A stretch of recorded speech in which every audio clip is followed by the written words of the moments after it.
The new album is called Botanical Gardens, and it was inspired by an idea that I had for the title song. And I did a lot of walking in the gardens in Sydney, Australia, which are near the Sydney Opera House. And, when I would go in there, I would see young families and pretty young girls and older people walking around, and the sunlight was beautiful. And the gardens themselves are extraordinary because they have all sorts of flora and fauna that you don't ever see in the United States, plus huge bats hanging and birds and all sorts of, Australian type creatures. So it was just a wonderful thing, and it's extensive, so you can lose yourself. And so I had this idea for writing about a Shangri-La or a heaven, for an older man or somebody who's, say, a large part of his life is behind him, thinking about rebirth and rejuvenation, and maybe even new love. And so I wrote this song, and then I think I wrote one other song called The Lucky Guy. And, I didn't really plan to make an album. This was a few years ago. And I sent the tracks to my friend Mike Sievers, and he made some tracks that I liked very much. And I changed some of the rhythm aspects of the tracks. And I was turned on. I started to write more songs. I thought, let's go for more stuff around this theme. So that's the album, pretty much. You've Got Such Beautiful Eyes is just a kind of romantic love song that you'd have in a 1940s film or something. And I like to write these kind of songs. I'm a big film fan. And I just had this really good idea for a straight love song, and was able to do many things with a woman's eyes. So that's basically where the song came from. Was there somebody that you were imagining singing it when you wrote Everything is my imagination. It's all from my imagination. It's amalgams of things. It's stuff that I think about in my head. I'm not some guy that's, there's this person, I'll write a song about him. I did that once with the Van Gogh thing. I never did it again. You're All I Ever Had is, again, an intimate love song of a relationship and somebody who's known someone for a long time. And again, near the end, seeing the end coming. And this is what happens. It's a different phase in life, and I can't really tell you any more than that about it. When July Comes is one of the most successful tracks, I think, on the record, although they're all pretty good as far as I'm concerned. When July Comes is kind of a mystical summer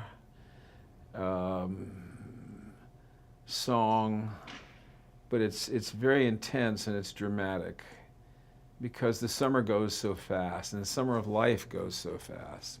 This is also part of the ongoing idea of botanical gardens. Life, when you're young, you hear people say, "Oh, life goes so fast," and you can't wait till next week. You think it's never going to make it, and then you're 72, like I am, all of a sudden, and you wonder how that happened. And so, When July Comes is a very successful in that sense because, you're in the middle of summer. It's the 4th of July, and all of a sudden, boom! They're talking about going back to school. Most of the summer has happened before July. So I think that was the idea. The Waving Man is the story of an actual man in Camden, Maine, where I live, and he used to sit out front in his motorized wheelchair out front of the senior citizens' home. And he would wave to me as I left town and wave to me as I came back. And he did this for everyone who came and went. And he did it for several years, and finally I said, I have to write a song about this man. And again, it fit with the album because here is he waving goodbye to the life he had, or is he waving hello to the life ahead? He's passed away now, so he's he's on his way to the life ahead now. But so again, this fit with the program, and it's comes from my folk background, really, to write about people sometimes, very rarely, but individuals who are, you know, idiosyncratic. And I found out from singing this around, which I'll start doing again, that they're waving men in lots of towns in America and around the world. You know, that's what they like to do. The Lucky Guy is one of my favorite songs to sing from the album, and I'll probably do it tonight. It's just a swinging song, you know, about a guy who's a lucky guy who has a girl that's a pistol, you know, and you can't control her, and she's everything you think of when you think of a hot woman, and she's much too much for any other guy, and so I get her. I'm the lucky guy. Well, the King of Fools is the flip side. That's the unlucky guy. That's the unlucky guy in love. That's the guy who throws away everything that he has and finds himself diminished. And in some ways, I'm the King of Fools too. I think a lot of men are both things. And so that belonged on the record. That was a very enjoyable song to write. I don't know, I thought a little bit of Elvis Presley when I wrote that song, because he's such a genius and such a fool at the same time. And it makes him human, you know, and rather than making all the right moves all the time, he made all the wrong moves a lot of times. It's like the great line in The Producers, you know, they're trying to find the worst play in the world and it becomes a success, and he says, I did everything wrong, where did I go right, you know? And so there's a lot of that in life. Anyway, we're the King of Fools, you know, certainly could be me. Rock and Roll Your Baby is a reworking of a song I wrote many years ago, which was not a successful song. I didn't like it. And I changed the chorus and the words and everything, but kept the musical idea and added more music to it. And it turned out to be something that is a, you know, a light rock and roll thing. Again, it's about a great girl and a great love affair and fun. There's some fun on the record, you know. I did not write Last Night When We Were Young. That was written by two very fine songwriters. I can't remember who they are. But that to me is one of the most beautiful, popular songs ever written. And what I do as a songwriter is I combine old-fashioned popular music with rock and roll, 50s or 60s rock and roll, three-chord rock and roll, with folk music. That's what I do. I fuse those, and I know a lot of songs, and thousands of songs, and many of them are in those three areas. So in my opinion, Last Night When We Were Young was the perfect end for this album. Because, again, it's the flight of time. You know, you were young last night. You know, sometimes when something bad happens or something dramatic happens, the next day you're not young anymore. I've Cried All the Tears That I Have is a country song of sorts. The interesting part about it is that he says, I'm crying for you, because this breakup is not going to be good for you. But I'm through crying for me. And there's a nice verse in the song Careless Love. I cried last night and the night before. I'll cry tonight and cry no more. And that's the way it is in life also, you know. Sometimes you think things you'll never get over something. And you do. And one day the day comes when I'll cry tonight, but I won't cry anymore. And that's part of it also. Grief and Hope was just a song that came from nowhere. And the idea that they walk together, but they're not friends. And when things are resolved, they go their separate ways. So when you have grief, you better have hope, you know, or you're in a lot of trouble. But once you found out that things are going to be all right, they're not friends anymore. and they separate. Well, as I already mentioned, Botanical Gardens was written because of many trips through various gardens, but especially the ones in Sydney, Australia. I think they're the Royal Gardens or whatever they're called, and they are worthy of that title because they're grand and they're enormous. And the idea came into my head because of walking in those gardens when I would go on tour in Australia, and they're right next to the Sydney Opera House and down the hill from the hotel where I stay.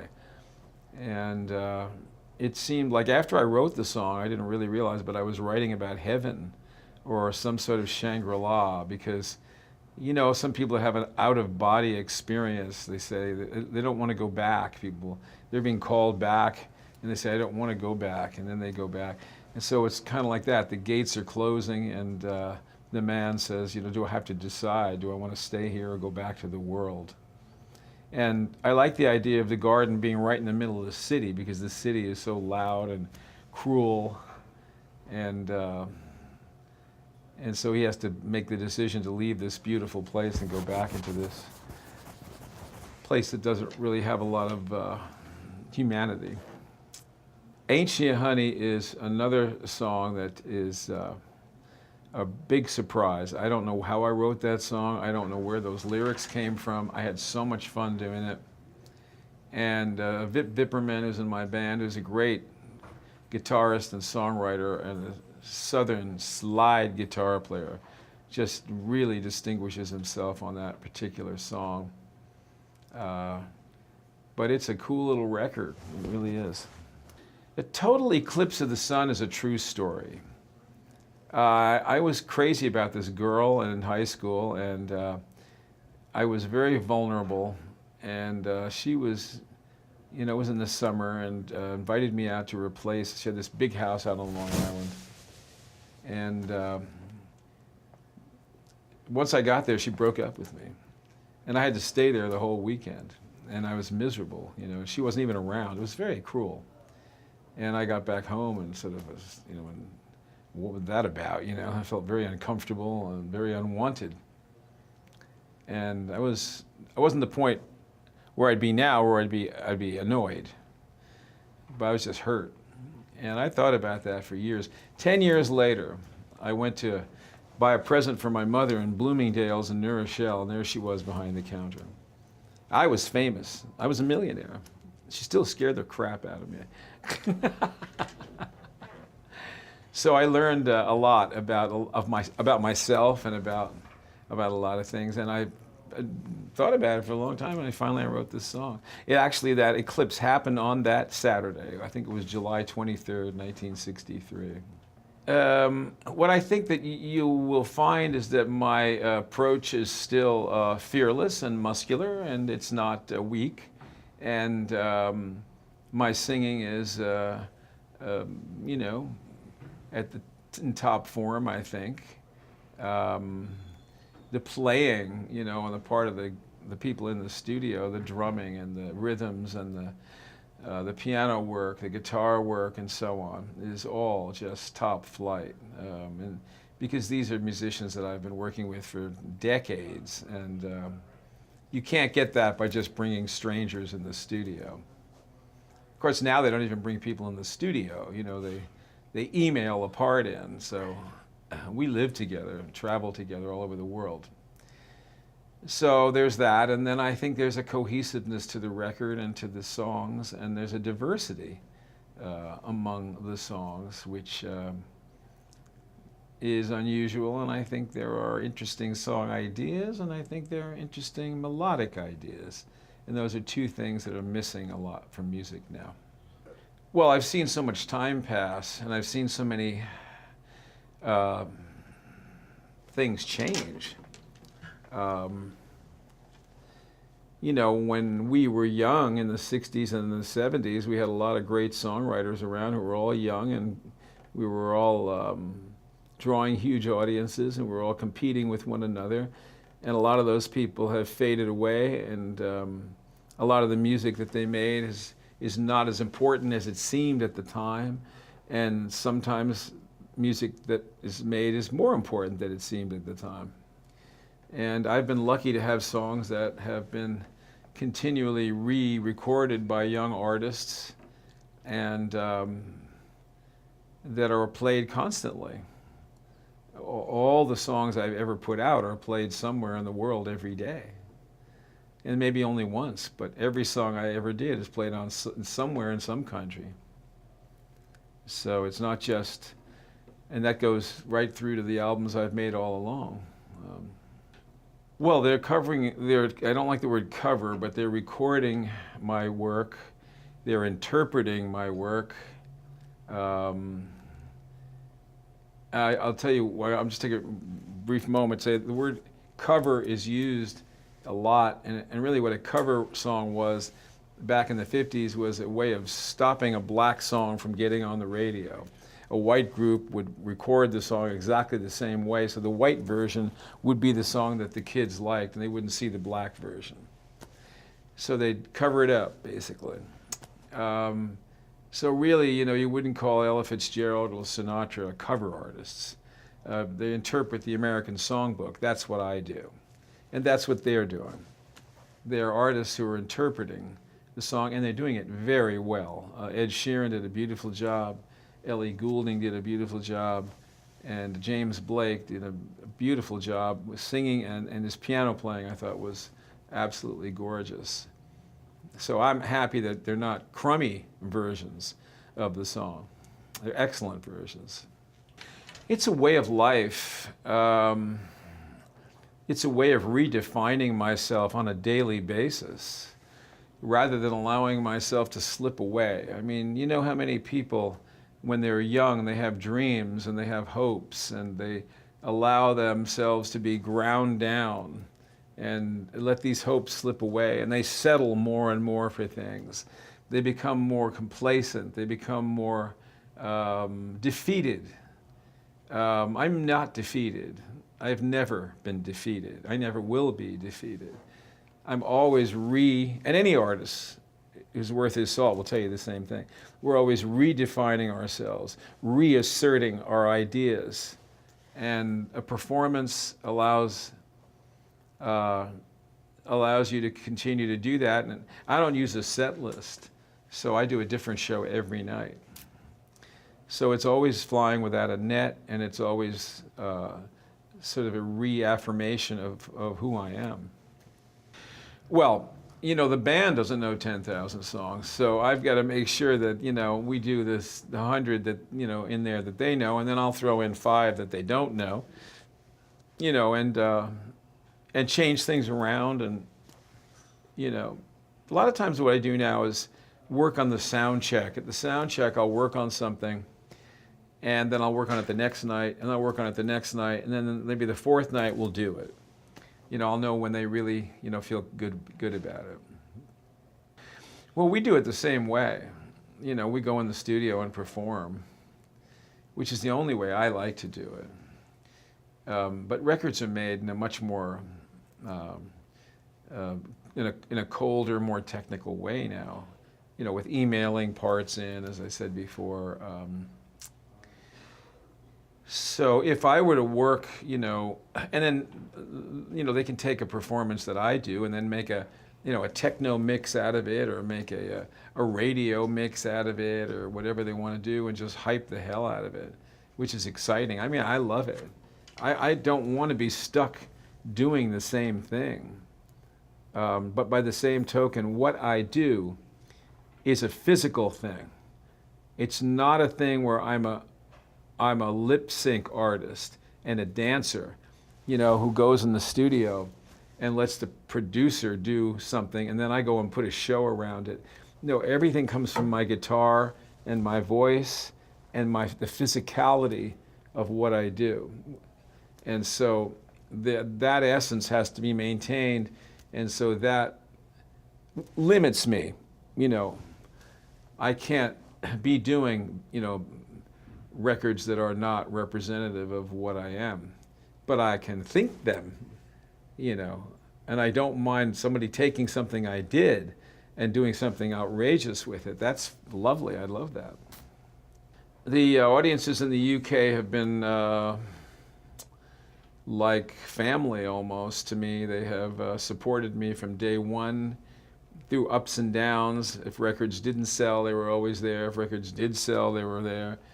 The radio was friendly to me. Everybody always wanted to interview me, have me on their television shows and support the tours. So I don't know if I did 20 or 25 European tours in the last 50 years, but I did a lot. And once they love you, they love you. And they stay with you. They say that used to be about the country audience in America, but that's not true. The country audience will turn on you in 2 seconds, you know. But the English audience, they are very loyal and they love you, and they're happy you come over to see them, and they come out. American Pie is not a song that I would write today. I wrote that anticipating today. I wrote that kind of knowing that today was going to come. I knew that I could see that people were going to get away. The technology was going to overrun music, and I could see that that musical trends and political trends, in my opinion, ran parallel going forward. That was my concept.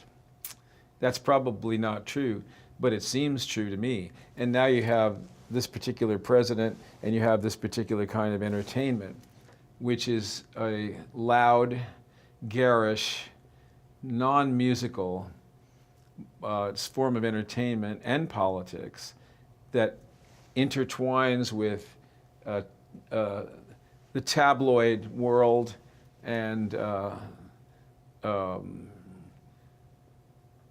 has no particular substance to it. It just is something that is a distraction from so much that is essential and is really going on that people should be thinking about. But one of the things that's happened is that the people who were trying to get folks to think about important things bored them to death with all this stuff. People don't want to hear about tertiary treatment plants. They don't want to hear about this stuff. They don't want to hear about PCBs and PBBs and, you know, toilets that do this and whatever. They want to have fun. Life is short. So they go to a concert and they drop the balloons and they spray the confetti and they have the big screens and the band jumps around and sings something that doesn't mean very much, but that doesn't matter. The kids love it. And they go home being very happy. And happiness is what it's all about. They don't want to hear Masters of War and depressing songs about what's going on. In fact, there's so much of that around that I think, you know, you have a lot of young kids who don't have a childhood.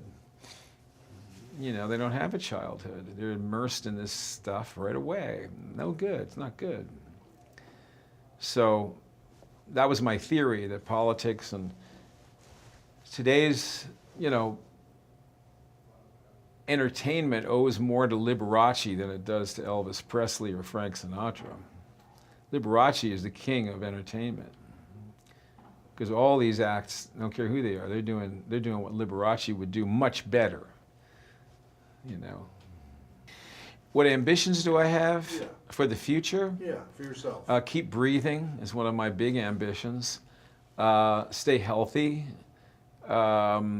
Continue to, you know, try to have something to say, otherwise learn to keep quiet. Try to be good to people. I try to understand what other people are going through and not be a selfish jerk, which a lot of people in show business are, and realize that everybody's, you know, got a family and worries and trouble and all kinds of stuff. And we are so lucky to be in show business where everybody likes us and, you know, everybody says nice things to us and pay us a lot of money and all this stuff. This isn't the real world. You know, I know that. So try to remember that as I go forward, and just, if I can just say one thing, it's just, you know, enjoy your life and go for doing the things that you want to do. Whether, you know, whatever it is that you want to do. All my life, I've been very lucky. I've never had a job. I've never had a boss. So if I wanted to learn how to make a saddle, I would figure out how to do it. If I wanted to learn how to ride a horse, I figured out how to do it. If I wanted to learn how to play guitar or play the 5-string banjo, I practiced it until I learned how to do it. So I would set goals for myself and do these things in my life till, I basically had done many of the things that I wanted to do, rather than it be an old guy and say, gee, I wish I knew how to do that, when it's kind of too late, But there are a lot of things that you can do when you're older that aren't too late, And I also found that having this freedom allowed me to explore many things. I've become very interested in architecture and furniture and decoration and all the things that go along with that. Oriental rugs, everything that goes along with that. I love it. So I have several homes, and I decorate the rooms, and I get the furniture, and I've learned about antiques. So anything that interests me, I go way into it, and I try to learn about it. There's a lot of, as you get older, they say some grow up and some grow old. Some people never grow up. You don't want to keep making the same mistakes over and over. And on a basic level, the one thing that young artists have happen to them is they get run around a lot by their management and their record companies to the point where they're almost ready to collapse. One of the things that I learned was to do things in a more measured way, take my time. I don't like being rushed. I was rushed like mad from 1968 probably until 1974, when I had a nervous breakdown of sorts. I couldn't leave the house. I was rushed, man. I was running around. I do 3 station visits a day, a show at night, and fly off. Just like that all the time, 250 days a year, and then snappo. And I learned from something. I said, when I got myself back together in '75, I said, well, I'm going to go at my own pace from now on, because I want to go for the long run. And I think that's the best advice, that you can be smart, or you can be, or you can be running around like crazy. And that's what killed Elvis Presley. Overwork, too much to do. And a lot of the artists now, you look at Springsteen and some of these people, I mean, he tours very carefully. He always makes sure he sucks every dollar out of the market, and he comes away for 2 years and doesn't come back until he can do that again. And it's very shrewd. Same with Garth Brooks. They know what they're doing.